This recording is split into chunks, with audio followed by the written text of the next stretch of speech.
नमस्कार, मी अक्षरा पाटील. पुस्तक वाचन या यूट्यूब चॅनलमध्ये आपणा सर्वांचं खूप मनापासून स्वागत. मित्रांनो, शिवाजी सावंत लिखित मृत्युंजय या कादंबरीचं आपण वाचन करीत आहोत. तत्पूर्वी चॅनलवर जर आपण पहिल्यांदाच असाल किंवा यापूर्वी चॅनल सबस्क्राईब करायचं राहून गेलं असेल तर चॅनल सबस्क्राईब करा आणि व्हिडिओ कसे वाटतात ते कमेंट बॉक्समध्ये जरूर कळवा. कर्ण 18B. उत्तरीयाला आकस्मिक हिसका बसला. ते कशात तरी सापडलं असावं म्हणून सोडवण्यासाठी मी वळलो. उत्तरीयाचा शेव हाती घट्ट धरून अश्वत्थामा उभा होता. मला पाहताच तो हसला. मला आश्चर्य वाटलं. क्षणापूर्वीच्या सभेचा त्याच्या मनावर काहीच परिणाम कसा काय झाला नाही? कसल्या विचारात घडला आहेस एवढा? पुढं होऊन उत्तरीय माझ्या खांद्याभोवती लपेटीत तो नेहमीच्या जिव्हाळ्यानं म्हणाला. विचारात? कुठं? मी काहीतरी उत्तर दिलं. तो तेवढ्या उत्तरावर थांबणार नव्हता हे मला माहीत होतं. चल, नगराबाहेर दूर भटकून येऊ. तू फारच अस्वस्थ दिसतोस. नको, आता कुठंच जाण्याची इच्छा नाही. तुला सांगाती पाहिजे तर शोणाला घेऊन जा. मला कुणाबरोबरही कुठंच जावंसं वाटत नव्हतं. शोण आणि कर्ण यात महंत अंतर आहे. मला कर्णासमवेत जायचं आहे. चल. त्यानं माझा हात आपल्या हाती घेत राजवाड्याच्या महाद्वाराकडे अंगुली उचलली. निरुपायानं त्याच्या समवेत जावं लागलं मला, कारण माझ्याशिवाय अन्य कुणालाच त्यांना असा आग्रह कधीही केला नसता. त्याच्याबरोबर चालत चालत महाद्वाराचा उंबरटा ओलांडताना न राहून मीच त्याला विचारलं, आज पितामह भीष्मांनी सांगितला तो 6वा पांडव कोण असावा असं वाटतं तुला? ते कसं सांगता येईल? पांडव 6 आहेत हे सत्य खरोखरच पटणारं नाही, पण पितामहांनी सांगितलं त्या अर्थी ते सत्यच असणार. हा 6वा पांडव कोण? त्याच्याशी काय करायचं आहे आपणाला? तो कसा असेल एवढा कयास मात्र कुणालाही करता येईल. त्यानंही महाद्वाराचा उंबरटा ओलांडला. आम्ही पायीच नगराबाहेर चाललो. कसा असेल तो?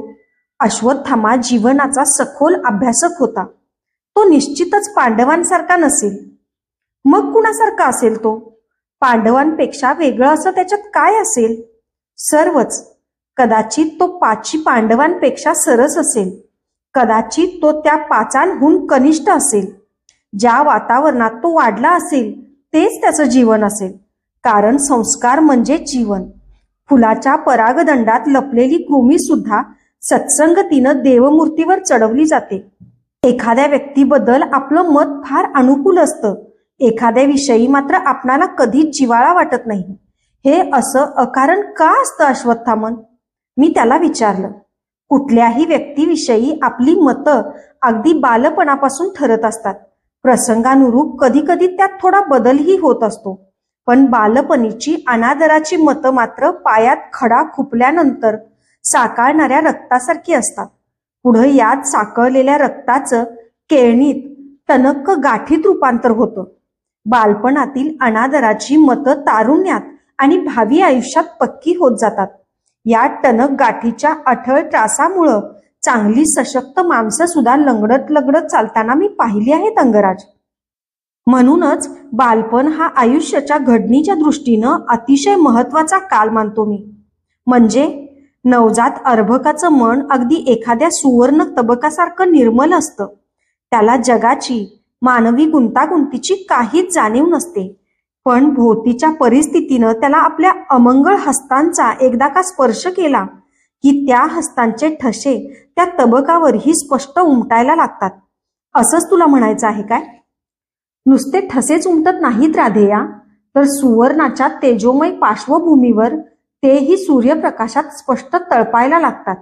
गुणांबरोबरच नकळत दोषही व्यक्त व्हायला लागतात. कारण नवजात अर्भकाचं मन हे एखाद्या नुकत्याच धुवून झटकून साफ केलेल्या आणि सुकट टाकलेल्या वस्त्रासारखं असतं. कुठं नावाला सुद्धा एकही सुरकुती नसते त्यावर. पण तेच प्रौढाचं मन म्हणजे मात्र नुकत्याच सुकलेल्या आणि सुरकुत्यांनी भरलेल्या वस्त्रासारखं असतं. त्याच्यातील श्रद्धेचं, मांगल्याचं पाणी बाष्प होऊन उडून गेलेलं असतं. दाटलेले असतात ते केवळ अनेक गुंतागुंतीचे शुष्क धागे. किती धागे, किती सुरकुत्या, त्याला अंतच नाही. द्वेष, तिरस्कार, स्वार्थ, असूया, हव्यास, दंभ, ढोंग, क्रौर्य, क्रोध, किंकर्व्यता, अज्ञान, अहंभाव, आसक्ती, स्तुती, आत्मस्तुती, कारुण्य, वात्सल्य, भक्ती, सार्थकता, ममता, प्रेम, काम, अगतिकता, उद्वेग, आत्मपीडन, मत्सर, मोह, असहाय्यता, नैराश्य आणि वैफल्य. किती अगणित सुरकुत्या ह्या व्यक्तीच्या जीवन वसनाला घेरून राहिलेल्या. कधी कधी अश्वत्थामा इतकं दीपवणारं बोलत असे की त्याचं ते बोलणं सारखं ऐकतच राहावं असं मला वाटे. मग यातून मार्ग काढण्यासाठी काहीच का उपाय नाही? या सुरकुत्या म्हणजे जीवन की काय? या प्रश्नावर तो जे जे बोलेल ते अमृतात नाहून निथळून निघणार असंच असणारं होतं. मार्ग का नाही? अवश्य आहे. तू कोळ्याचं जाळं पाहिलं आहेस ना? किती गुंतागुंतीचं असतं ते. पण त्या जाळ्यावरून स्वच्छंदानं फिरणारा कोळी त्या जाळ्यात गुरफटून मेला असं कधी पाहिलंस काय? शरीरातल्या मनाच्या या असंख्य धाग्यात कधीही न गुरफटणारा असा एक कोळी तुझ्या माझ्यात सर्व चराचरात आहे. कोण तो? आत्मा.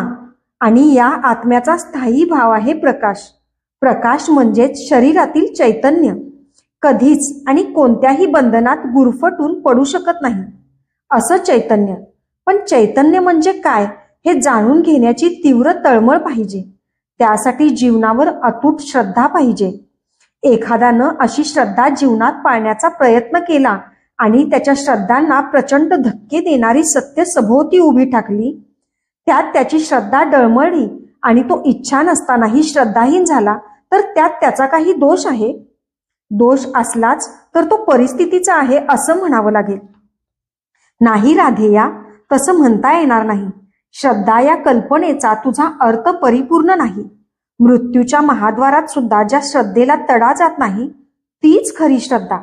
खरा श्रद्धावंत कधीच अश्रद्ध होत नाही आणि परिस्थितीवर खापर फोडत नाही.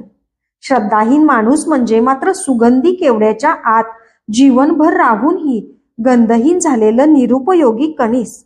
अशा माणसानं 100 वर्षाचं जीवन जगून सुद्धा काहीही, खरोखरच काहीही मिळवलेलं नसतं. त्याच्या डोळ्यातून तेजाचे स्फुल्लिंग वर्षू लागले. मुखमंडल ब्रह्मतेजानं कसं तळपू लागलं. श्रद्धा? कशा कशावर ठेवावी माणसानं श्रद्धा? श्रद्धा म्हणजे तरी नेमकं काय? त्याच्या चेताहून त्याची रसवंती फुलवणं हा माझा नित्याचा परिपाठ होता. श्रद्धा म्हणजे काटेरी जीवनावरची हिरवळ. स्वतःवर श्रद्धा हवी. ज्याची स्वतःवर, स्वतःच्या दिव्य स्वरूपावर श्रद्धा नाही, तो जगासाठी, इतरांसाठी काहीच करू शकत नाही. दुर्योधनानं पांडवांना राज्य देण्याबाबत प्रखर विरोध दर्शवलाय. हे राज्य केवळ कौरवांचंच आहे, पांडवांचं नाही, अशी त्याची मनोमन श्रद्धा आहे म्हणूनच ना? मुळीच नाही. स्वार्थ म्हणजे स्वतःवरची श्रद्धा नव्हे. चूक होते ती नेमकी इथंच. स्वार्थ झाला तरी तो चूक कसा? निसर्गानंच तो विचार मानवाला दिला आहे की नाही? स्वार्थाची जाणीव ही चूक नसेल ही, पण या जाणीवेला मर्यादा असावी लागते. एका जीभ या इंद्रियाचं स्वरूप घे. एखाद्यानं ठरवलं की जगात अस्तित्वात असलेल्या सर्व रसांचा आस्वाद घ्यायचा, अगदी मनसोक्त, आणि आपल्या इच्छापूर्तीसाठी राक्षसी हव्यासानं तो एकसारखा जीवनभर धावत राहिला आणि त्याला त्याचं जीवन त्या इच्छापूर्तीसाठी कधीतरी पुरं पडेल काय? कुठल्याही स्वार्थी कल्पनेचं हे असंच आहे. विधात्याचं चोहो दिशांना विखुरलेलं हे अमर्याद जग कधीच आणि कुणालाही एकट्यानं घेऊ म्हटल्यानं कधीतरी कवेत घेता येणं शक्य आहे का? कारण आदिशक्तीनंच मानवाला सर्व क्षेत्रात समर्याद केलेलं आहे. राजवाड्याच्या तटाजवळ वाढलेल्या तृणांकुराला जेवढी राजवाड्याची तेवढीच मानवाला खऱ्या अर्थानं विश्वाची कल्पना आहे. मानवाच्या बुद्धीची जेमतेम श्रीफलाला पुरेल एवढीशी विश्वाला कधीच घेरू शकणार नाही. मग जीवन म्हणजे तरी काय? केवळ एक अपघात. मी थोडा विषय बदलला. नाही, जीवन म्हणजे जन्ममरणाच्या तासातून अविरत वाहणारी सरिता, परमात्मा रूपी सागराला मिळण्यासाठी आसुसलेली, मुक्तीसाठी तळमळणारी. मुक्ती म्हणजे केवळ वेदनाहीन मृत्यू, अशीच मुक्तीबाबत तुझी कल्पना आहे काय? नाही, मुक्ती म्हणजे अविरत अखंड प्रकाश, चैतन्यमय, प्रकाशमय, शरीरहीन, भावहीन अस्तित्व, आत्म्याचा एकच एक असलेला भाव प्रकाश. जरा डोळसपणे सभोवती पाहशील तर सारं सजीव चराचर प्रकाशासाठी कसं नुसतं कणाकणांनी आसुसलेलं आहे हे पाहून तू दिडमूड होशील. कृमी, कीटक दीपज्योतीवरच का झेपावतात?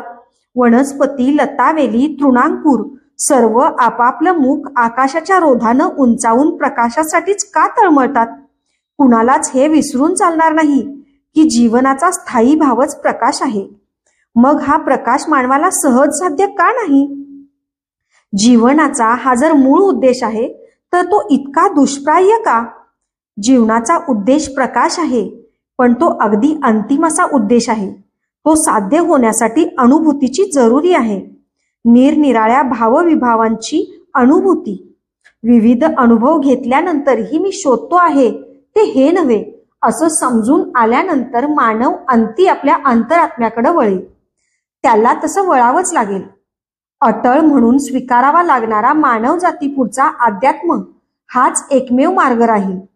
नाही अश्वत्थामन, काळाचे कितीतरी पट फाडून मी भविष्याचा वेध घेण्यासाठी बुद्धीला ताण दिला आहे. पण तू म्हणतोस तसा मंगल दिन कधी काळी उगवेल यावर माझाच काय पण कुणाचाच विश्वास बसणार नाही असं मला वाटतंय. आशा आकांक्षा उराशी नुसत्या कवटाळून मृगजळामागं धावण्यात काय अर्थ आहे? अजूनही तू संभ्रमातच आहेस, पण त्यात तुझा दोष नाही. मानवी मनच मुळात विचित्र आहे. रथाच्या चक्रासारखं अनेक आरे असतात या चक्राला, पण खरा चिकित्सक ते आरे ज्या एका विशिष्ट कण्याभोवती फिरतात त्यावरच लक्ष देत असतो. तू म्हणतोस भवितव्याचा वेध घेण्यासाठी काळाचे असंख्य पट फाडून तू पाहिले आहेस. पण असा प्रश्न आहे की काळाला कधी असे पट खरोखरच असतात काय, की आपण आपल्या सोयींसाठी दिवस, मास, ऋतू आणि वर्ष या कारावासात काळाला निष्फळ कोंडून पाहतो आहोत? मला वाटतं भवितव्य ही माणसानं निर्माण केलेली भयानक भूल आहे. जरा सखोलपणे विचार करून पहा. काळाला कधीतरी भूत आणि भविष्य आहे काय? काळ हा अखंड आहे आणि ही अखंडत्वाची जाणीवच मानवाला खऱ्या अर्थानं निर्भय करू शकेल. त्याची दिव्य प्रज्ञा फुलून ओसंडू लागली. बोलत बोलत आम्ही नगरापासून दूर अर्ध्या एका योजनावर केव्हा आलो याचं आम्हा दोघांनाही बाण राहिलं नाही. नगराबाहेरच विष्णू मंदिर आलं. आल्यासारखं दर्शन तरी घेऊन जावं म्हणून आम्ही मंदिरात प्रवेश केला. संध्याकाळ होत आली होती. गुलाबी वर्णाच्या पश्चिम क्षितिजाच्या पार्श्वभूमीवर उंचावरून काही सारंग पक्षी कलकलाट करीत घरकुलाकडे परतत होते. दर्शन घेऊन आम्ही मंदिराबाहेर आलो. अश्वत्थाम्यानं दिलेल्या गाभाऱ्यातल्या घंटेच्या टोलाचे माग रेंगाळणारे काही गूढरम्य मधुर स्वर माझ्या कानात घुमत होते. मंदिराबाहेर येताच वर पाहत त्यानं कळसाच्या रोखानं आपली अंगुली उंचावली. ते पाहिलंस काय? निश्चल उभा राहून त्यानं विचारलं. हो, मावळतीच्या किरणात कळसावरचा सुवर्ण कुंभ फारच आकर्षपणे तळपतो आहे. छे, कळसावरच्या सुवर्ण कुंभाबद्दल नव्हे, त्याखाली मंदिराच्या माथ्यावर पाषाणाच्या निरुंद फटीत नुकतंच उगवलेलं ते पिपलाचं रोपटं बघ. काय आहे उपयोग त्याचा? उपयोग तुझ्या दृष्टीनं नाही, पण माझ्या दृष्टीनं खूपच आहे. आपली लुसलुशीत लाल पानं हलवून ते सांगत आहे की या पाषाणाच्या माथ्यावर पाय देऊनही मला जगायचं आहे. वायू बरोबर डुलायचं आहे. प्रतिकूलतेच्या पाषाणाला एक साधंसं रोपटं सुद्धा निसर्गात शरण जायला तयार नाही. आणि मानव मात्र. बोलता बोलता तो मध्येच थांबला. आम्ही नगराकडे परतलो. मार्गातच त्याची पर्णकुटी असलेली युद्धशाळा आली. माझा हात आपल्या हाती प्रेमानं घेऊन तो क्षणभर थोपटत म्हणाला, राधेया, विसरूनच आम्ही सांगितलेलं सर्व. मी जसा कुणी ब्रह्मज्ञ नाही, तसा जीवनाच्या गूढ अंगाचा विचार करण्यासाठी तुझाही जन्म नाही. तुझा जन्म कृतीसाठी आहे. कारण जीवनाची जी वाटचाल तू केली आहेस ती केवळ दीपवणाऱ्या कृतींनीच भरली आहे. माझा हात सोडून तो युद्धशाळेच्या महाद्वाराच्या पुरुषभर उंचीच्या पोटद्वारातून आत गेला. ते ठेंगणं पोटद्वार ओलांडताना त्याच्या शिरावरच्या वस्त्राच्या द्वाराला महिरिपीला ओझरता स्पर्श झाला. क्षणातच तो द्वारामागं अदृश्यही झाला. किती सखोल अभ्यास होता त्याचा. अगदी सहज तो जीवनाची अनेक अंग मला वेळोवेळी उकलून सांगत होता. तो जाता जाता म्हणाला, तुझा जन्म केवळ कृतीसाठी आहे. तसा प्रत्येकाचा जन्म कृतीसाठीच असतो. तरीही जो तो आपल्या परीनं जीवनाचा अर्थ लावण्यात घडलेला असतो. मी परतलो. राजवाड्याच्या प्राकारातून आत शिरताना अश्वशाळेत बाबा घोड्यांना खाद्य देणाऱ्या सेवकांना काही सूचना देत असलेले होते. वार्धक्यामुळं आता त्यांचं शरीर जर्जर झालं होतं. अंगकाठी वाकली होती, पण मनाची उभारी अजूनही तशीच होती. मी त्यांना कितीतरी वेळा आवर्जून सांगितलं होतं की आता तुम्ही विश्रांती घ्या, पण त्यांचं एक उत्तर ठरलेलं होतं, वसू, शरीर थकलं तरी माणसाचं मन कधीच थकत नाही. त्याला काही ना काही उद्योग हवाच असतो. त्यांनी सांगितलेला या आणि अशाच मौलिक विचारांनी माझं जीवन घडलेलं होतं. त्यांच्याच अपार कष्टांनी माझ्या जीवनाच्या पर्णकुटीचं एका भव्य राजवास्तूत रूपांतर झालं होतं. माझ्या माहितीप्रमाणे निखिल आर्यवर्तातील मी पहिलाच असा सुतपुत्र होतो की ज्याच्या मस्तकावर सुवर्ण किरीट चढवला गेला होता. आणि त्याचं एकमेव श्रेय माझ्या मात्यापित्यांना होतं. संपत्ती, कीर्ती, कुटुंब सौख्य, पुत्र सौख्य सर्व माझ्या चरणांशी लोळण घेत होतं. पण त्या सर्वांपेक्षाही माझ्या मात्यापित्यांची इतकी दीर्घकाळ मिळालेली वत्सलतेची छाया मला अधिकच सुखावीत होती. वाड्यावरचे सर्वजण राधामातेला राजमाता म्हणत होते. वृषाली माझ्यावरच्या प्रेमानं भारावून ते ऐकताना मला म्हणत होती की तुमच्यामुळंच त्यांना सर्वजण राजमाता म्हणतात. पण तिला वेडीला काय कल्पना होती की माझ्या मातेमुळंच मला सर्वजण कर्ण म्हणत होते, अंगराज म्हणत होते, महाराज म्हणत होते. म्हणूनच पुढं होऊन मी अश्वशाळेत गेलो. मस्तक नमवून मृदू स्वरात म्हणालो, बाबा, आपण इथं येण्याचे कष्ट कशाला घेतलेत? सेवक ही कामं प्रामाणिकपणानं करता आहेत. शिवाय संजय काका आहेत त्यांच्यावर देखरेख करायला. डुगडुगणारी मान सावरीत ते म्हणाले, कोण वसू? पुत्राज, जन्मभराच्या सवयी इतक्या सहज कुणाला सोडता येत नाहीत. तू सोडशील काय हातातील धनुष्यबाण? वाड्यावर जीव रमत नाही. घोड्यात राहिलो, घोड्यात वाढलो. त्याचं फुरफुरणं हेच माझं संगीत. इथं बघ किती प्रकारचे घोडे आहेत. त्यांच्याकडं नुसतं बघितलं तरी समाधान वाटतं मला. पण आता संध्याकाळ झाली आहे. आता आपल्या कक्षाकडे चला. मीही वरच चाललो आहे. चल. त्यांनी आपला हात माझ्या हाती दिला. माझ्या हाताचा आधार घेत ते चालू लागले. त्यांची करता येईल तेवढी सेवा करणं हे ज्येष्ठ पुत्र या नात्यानं माझं पहिलं कर्तव्य होतं. माझ्या खांद्यावर भार देत एक एक अशी राजवाड्याची पायदंडी ते हळूहळू चढू लागले. मी हस्तिनापुरात आलो त्या पहिल्याच दिवशी त्यांच्या हाताचा आधार घेऊन या पायदंड्या चढलो होतो. आज ते माझ्या खांद्याचा आधार घेऊन त्या चढत होते. धन्यवाद. अशाच नवनवीन विषयांवरच्या कविता, कथा आणि पुस्तकांसाठी पुस्तक वाचन बाय अक्षरा पाटील हे चॅनल सबस्क्राईब करा आणि व्हिडिओ कसे वाटतात ते कमेंट बॉक्समध्ये जरूर कळवा. थँक्यू.